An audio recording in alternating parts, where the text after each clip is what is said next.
இயேசுவில் என் அன்பு சகோதர சகோதரிகளே, ஆண்டவர் நாமத்திற்கு சோத்திரம். தினம் ஒரு ஜப வழியாக பேசிக்கொண்டிருப்பது உங்கள் அன்பு சகோதரன் பிரபு. எப்படிங்க இருக்கீங்க? இன்றைய நாள் ஞாயிற்றுக்கிழமை எப்படிங்க போச்சு? உங்களுக்கு மகிழ்ச்சியாக இருந்தீங்களா? எப்போவுமே சந்தோஷமாக இருங்க. வாழ்வில் சரியான பாதையை தேர்ந்தெடுப்பது கடினமான காரியம் அல்ல. இன்றைய நாம் யோசிக்கக்கூடிய விஷயம் என்ன அப்படின்னா, இன்றைய நாள் மட்டும் இல்லை, வாழ்க்கையில் ஒவ்வொரு நாள் நம்ம யோசிக்கக்கூடிய விஷயம் தான். நம்ம சரியான பாதை நோக்கி நம்ம போகிறோமா? இந்த பாதையில் போனால் எந்த பிரச்சனையும் இருக்காதா அப்படின்னு சொல்லி யோசித்தாலே பாதி வாழ்க்கை முடிஞ்சிடும்ல. பாதைகள் போய்கிட்டே இருக்குது. எப்படா எண்டு கார்டு வரும்?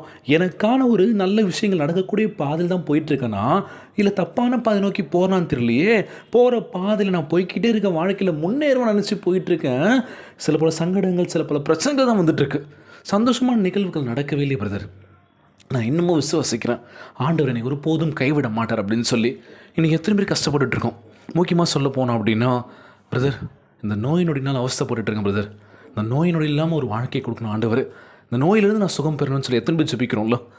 நல்லா இருக்கணும் பிரதர், ஆரோக்கியமாக இருந்தால் எனக்கு போதும், சொத்து சுகம்லாம் எனக்கு அப்பாற்பட்டது தான், உடல் சுகத்தை கொடுக்கணும்னு சொல்லி ஜெபிங்க பிரதர்னு சொல்லி எத்தனை பேர் கேட்குற விஷயம் தான். நான் ஆரோக்கியமாக இருந்தாலே போதும் பிரதர், நல்ல ஒரு உடல் நலத்தை கொடுக்கணும்னு சொல்லி கேட்குறேன் ஏசப்பா கிட்ட. சரியான பாதையை தேர்ந்தெடுப்பது கடினமான காரியம் அல்ல. இன்றைய நீங்கள் தியானியுங்கள், ஜெபியுங்கள். கடினமான சூழ்நிலை இருந்தாலும் சரி, ஆண்டவரே என் வாழ்க்கை நீங்கள் பார்த்துக்கோங்க. இயேசு நமக்கு வழிகாட்டவே இவ்வுலகிற்கு வந்தார். இயேசு நமக்கு வழிகாட்டவே இவ்வுலகிற்கு வந்தார். நானே வழியும் சத்தியமும் ஜீவனுமாக இருக்கின்றேன் என்று இயேசு கூறுகின்றார். பார்த்தீங்களா?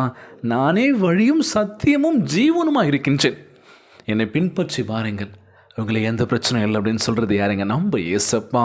நீங்கள் இயேசுவே உங்கள் வாழ்வில் அழைக்கும்போது அவர் உங்களை வெற்றிக்கான சரியான பாதையில் அழைத்து செல்வார்.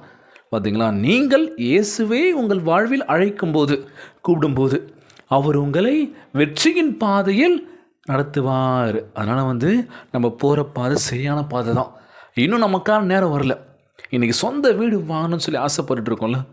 வாடகை வீட்டில் இருந்து அங்கேருந்து காலி பண்ணி எவ்வளோ நொந்து நூலாகி பழகிட்டுருப்போம் அந்த ஏரியாவில்.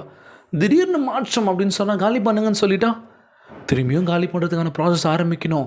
என்னடா இது, புதுசாக ஒரு இடத்துக்கு போகும்போது பழகம் இல்லை, அந்த ஏரியா எப்படி இருக்கும்னு தெரியாது, மறுபடியும் அட்ரஸ் மாற்றணும்.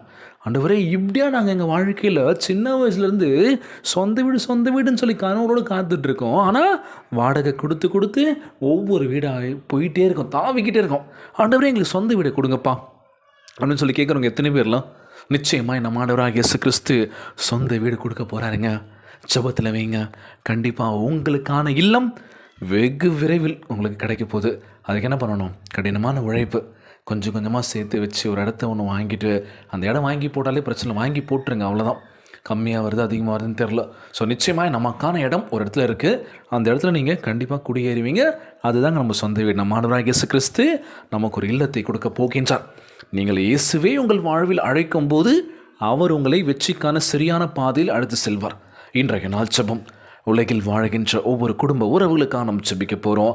ஜெபத்திற்குள்ளாக பயணிப்போமா?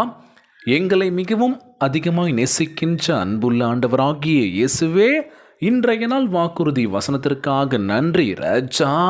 அன்பான ஆண்டவரே, இன்றைய வாக்குறுதிக்காக உமக்கு நன்றி செலுத்தினேன் இயேசப்பா. எங்கள் உடைந்த கனவுகளையும் தவறான முடிவுகளையும் உமது கரங்களில் அர்ப்பணிக்கின்றனப்பா.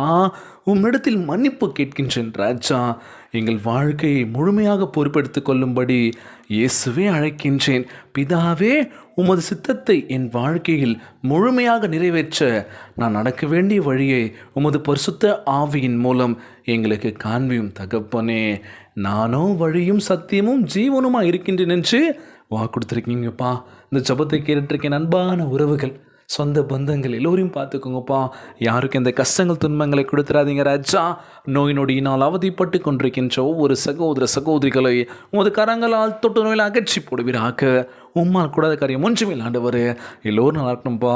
ஒவ்வொருவரையும் ஆசீர்வதிங்கப்பா. கனவுகளோடு எங்கள் வாழ்க்கையில் மாற்றங்கள் இருக்காதுன்னு சொல்லி காத்துட்ருக்காங்க. நிச்சயமாய் வாழ்வில் மாற்றத்தை கொடுப்பேன் நம்புகிறேன் இயேசப்பா.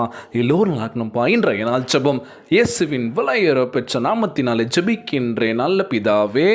ஆமேன், ஆமேன். இயேசுவுக்கே புகழ், இயேசுவுக்கே நன்றி. மரியே வாழ்க. God bless you all.